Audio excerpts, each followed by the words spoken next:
Hello and welcome back to my channel, Urban Informatics Over Coffee. This is part 2 of my turning your OSM data into a CSV file. Don't forget your coffee. I've got my personal barista, aka my husband, making me one in the background. Don't worry, he's making you one too. He'll bring that around shortly, but in the meantime, let's get started.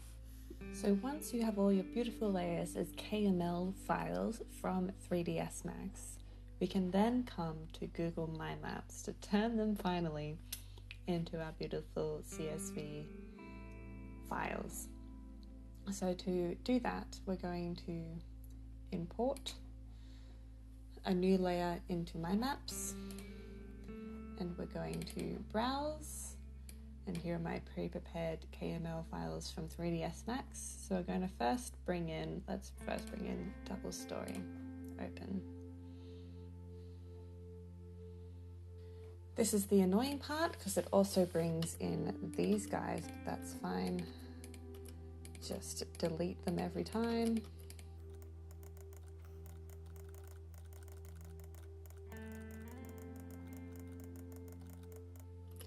Okay, once they're all gone, we can zoom into our area, which is over here. So now we can see all our 2-level buildings. And to tidy this up a bit,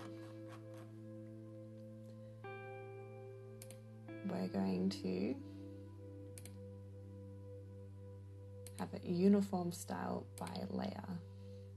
And we'll set this to a fun color. Let's make it pink. So now we have our first layer in. We'll add another layer and do the same thing again. We'll bring in the single-story buildings. Delete all this nonsense again.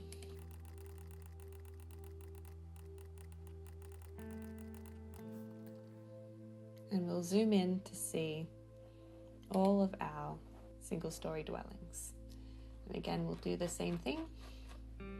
We'll change individual styles to uniform style, and then choose another fun color, this time yellow. If we have buildings we don't want, we can just delete them. So I can see that these are primary school buildings, which I'm not interested in, which snuck through me when I was doing the 3ds Max version. But that is fine. More school buildings over here.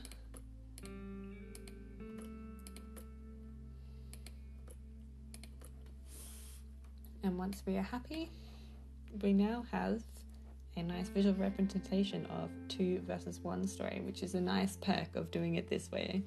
You get this nice map on the way to getting your CSV information. And then to make it more clear, we can change the background. There we go. I'm going to skip forward a few steps and pretend like I've imported all my other layers now. So I have renamed my layers as per what they are showing me. So I have post 2000 and pre 2000.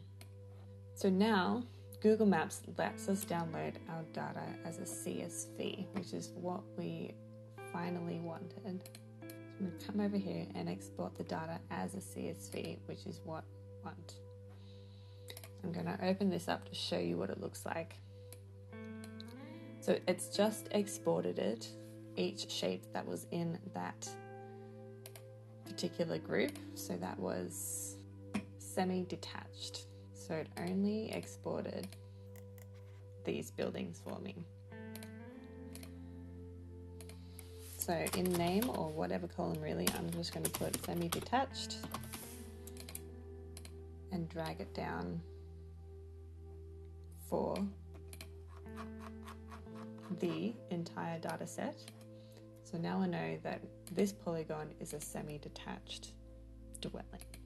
And if I do that again for the houses, I'll export data as a CSV. Open that up. And again, all these polygons have long names, but that's fine. And this entire data set is detached. So now we have all these separated Excel spreadsheets, one each for all our data sets. And from there, if I copied this into our semi-detached one,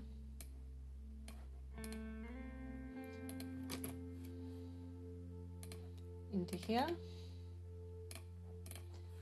I now have each polygon as semi-detached or detached. And in theory, each one of these polygon names are individual as detached or semi-detached, except when we now say import another layer of information, like whether that house is post or pre.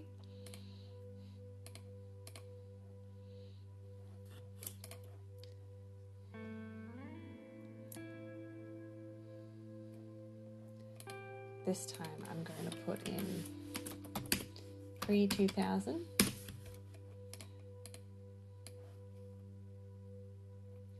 Drag that down.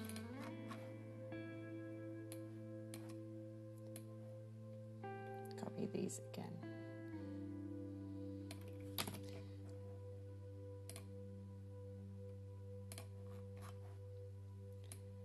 And add them to the bottom